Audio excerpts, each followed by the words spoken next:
My wife cheated on me with her boss, and I'm thinking about revenge updates.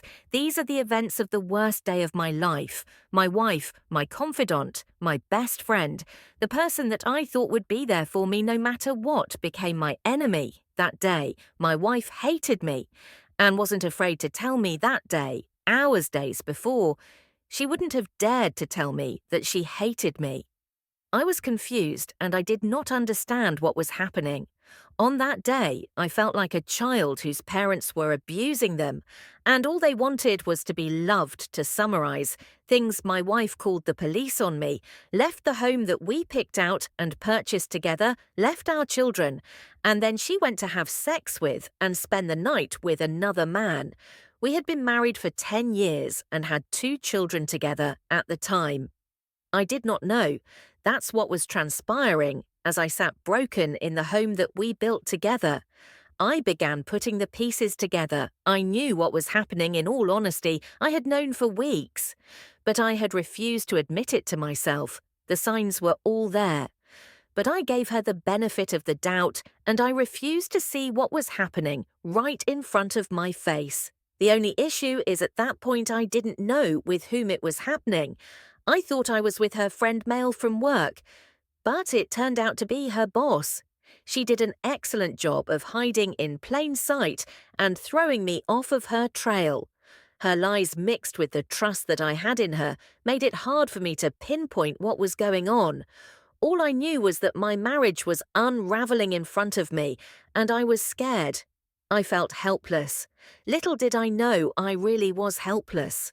Not only did 2 of the worst things imaginable happen to me, but I almost threw my life away that night as well. I waited outside of her place of employment from midnight until 7 a.m. the next morning on the person that I thought she had spent the night with. I was thinking with pure anger and pain. I was so hurt by the one person that I thought would never hurt me, that nothing in life mattered to me at that point. I look back.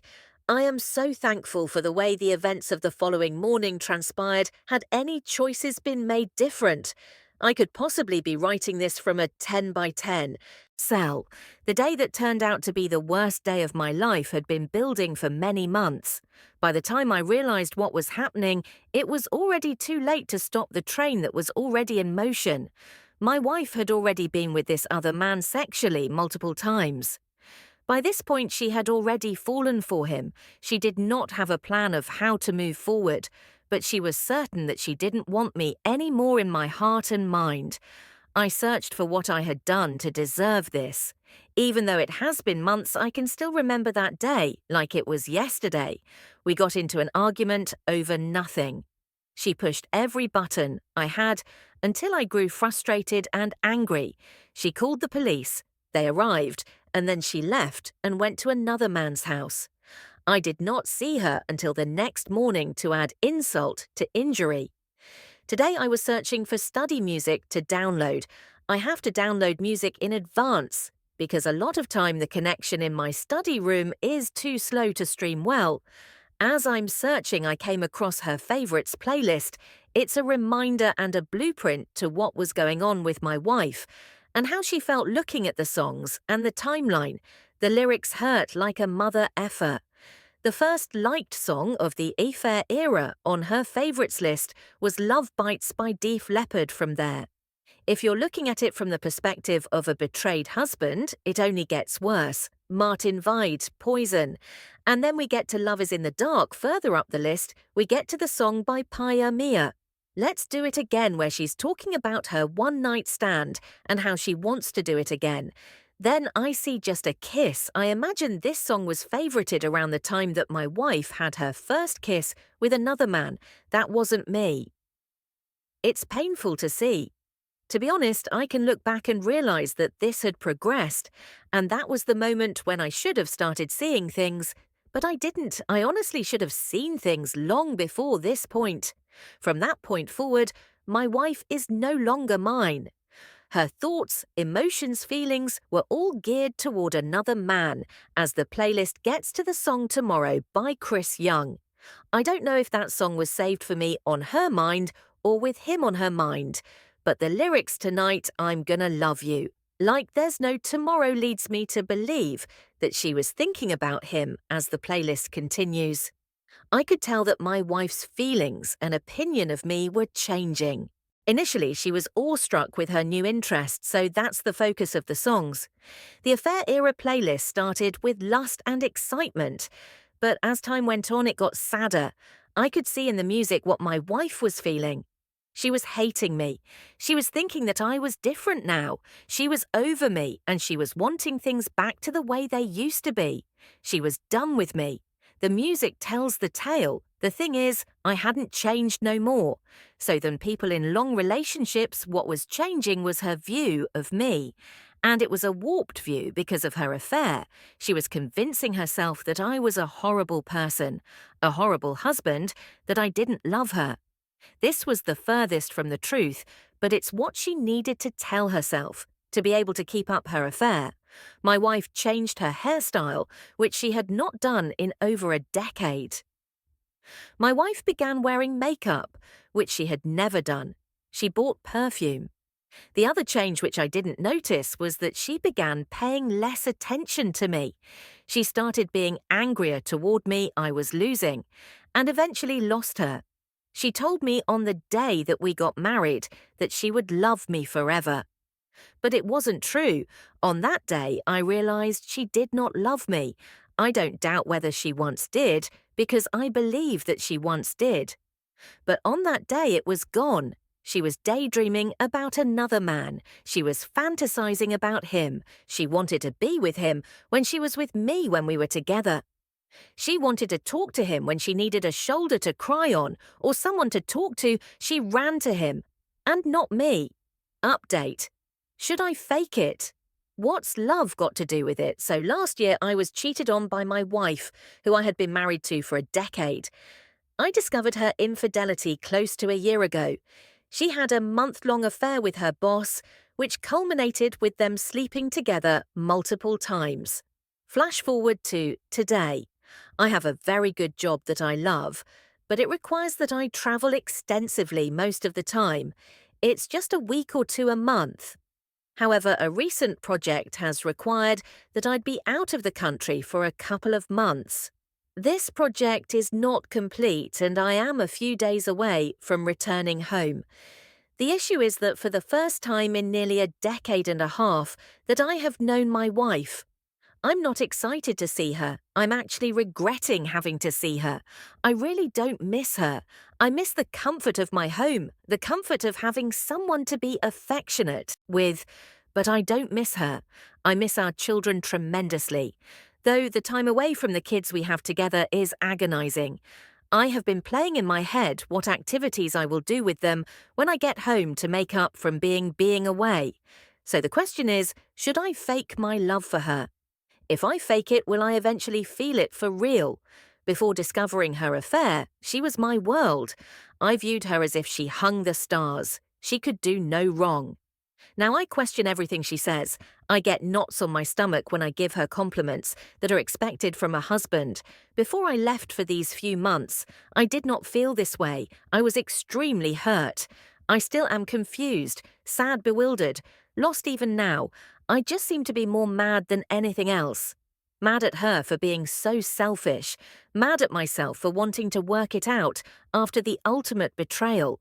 How can I move forward and never be happy with her? Again, I desperately want to be happy. I want our marriage to work. I don't believe in divorce. When I said I do, I meant it. I want to be a good role model for my children and to show them what commitment really is. My parents married in their 20s and stayed married until the day they died. I'm also scared of the unknown, scared of losing everything that I have built over the years. I'm scared of having to restart. And then I'm pissed at her for messing everything up.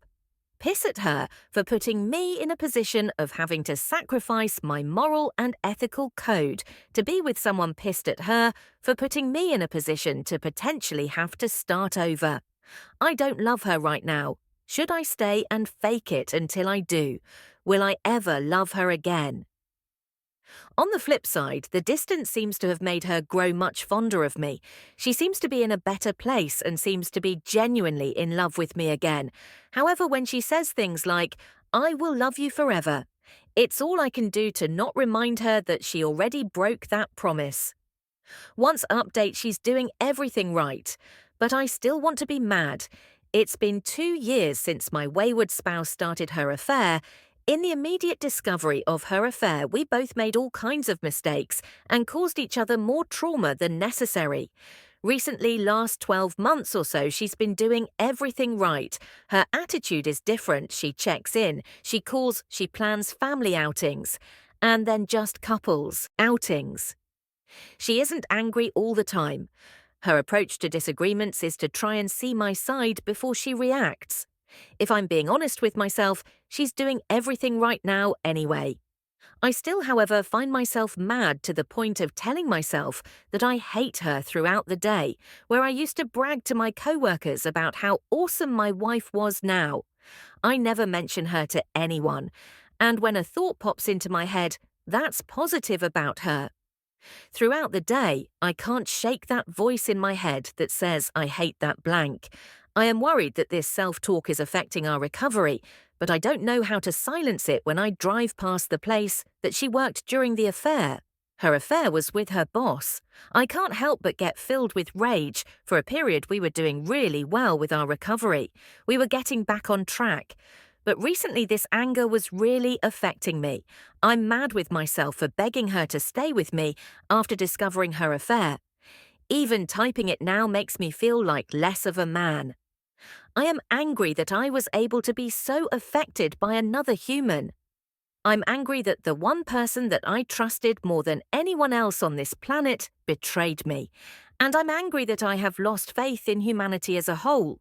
I know this is the As One After Infidelity subreddit, but I desperately need help with this anger and with what I'm feeling. I want to be as one with my spouse again, but internally I have a ton of conflict that's keeping me from getting there. I'm almost 2 years post D-Day, and I can say that I have literally thought about her affair every single day since discovery. Please help ask for help, and you're gonna get it.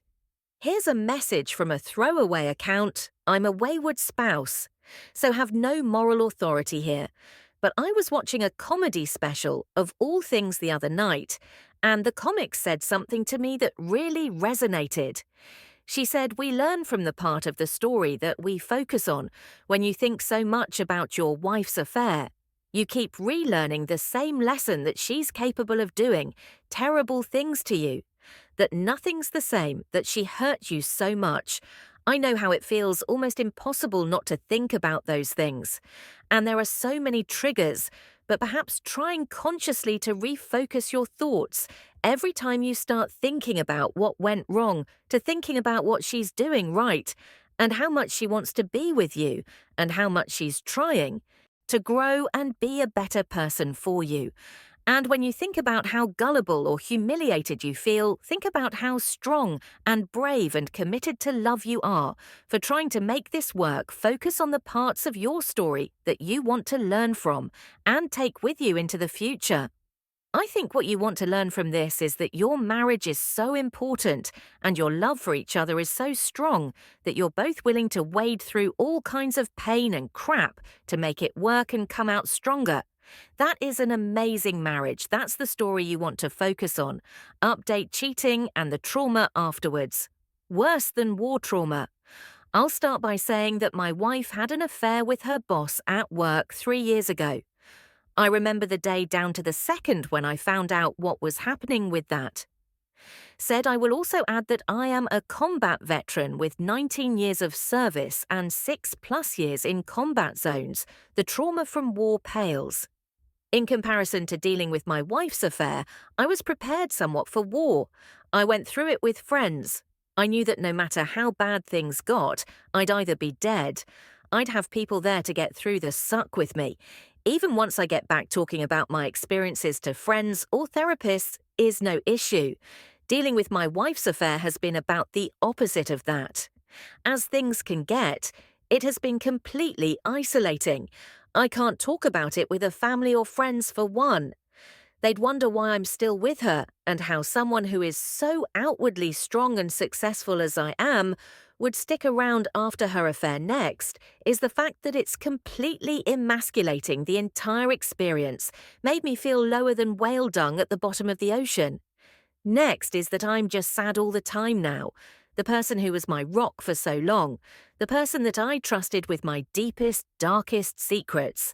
The person that was the stability that I needed to be successful. And honestly, to stay alive in combat, deceived me, not just deceived me, but betrayed my trust in the worst possible way. Imaginable in the past, when I was at my lowest points in life, my confidant was my wife. Now she is the person that has caused me to be at my lowest point, and she's the person I want to talk to. But I can't because she is the one that caused this to begin with. I know I'm just ranting now, but I'd spend the rest of my life in combat to not have to deal with the torture of my wife cheating. I can unequivocally say that this is the worst thing that has ever happened to me in my life. I know I should just get over it and move on. But I don't know how I'm not a crier. But I lay awake at nights with tears rolling down my face. And there's no one I can tell, no one I can talk to. It's honestly a miserable experience. Update, not a revenge affair, but an affair to understand. Long story short, it's been 4 years. Almost to the day since D-Day. I travel pretty regularly for work, and I'm on a work trip to an exotic destination, about 4,000 miles away from home. I'm a pretty fit guy, and since I've gotten my self-esteem back, I've been decently outgoing on social settings. This has all resulted in a ton of female attention. I'm a married man, so normally I just take it in stride and keep moving. However, recently all I've been thinking about is how I should do it too. I seem to keep running into women that want NSA fun. It doesn't help that I've been living in a hotel, in an exotic vacation locale. I want to know what it feels like too. I don't just want to even the score, I want to know what she got out of it. I want the feeling of excitement, lust, etc. too. The other problem is I don't just want to let my guard down and have an affair. I want to tell my wayward spouse about it. I know at that point I will become the wayward spouse as well.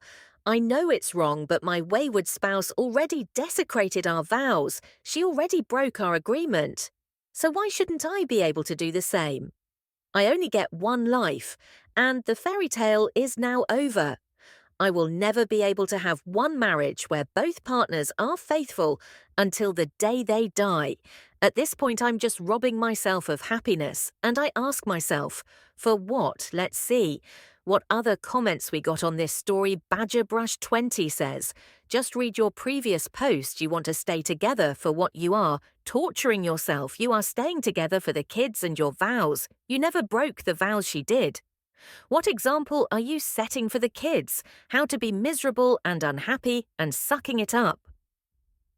For what if your child came to you with your story? What advice would you give them? You say your wife is doing the right steps. Does she know?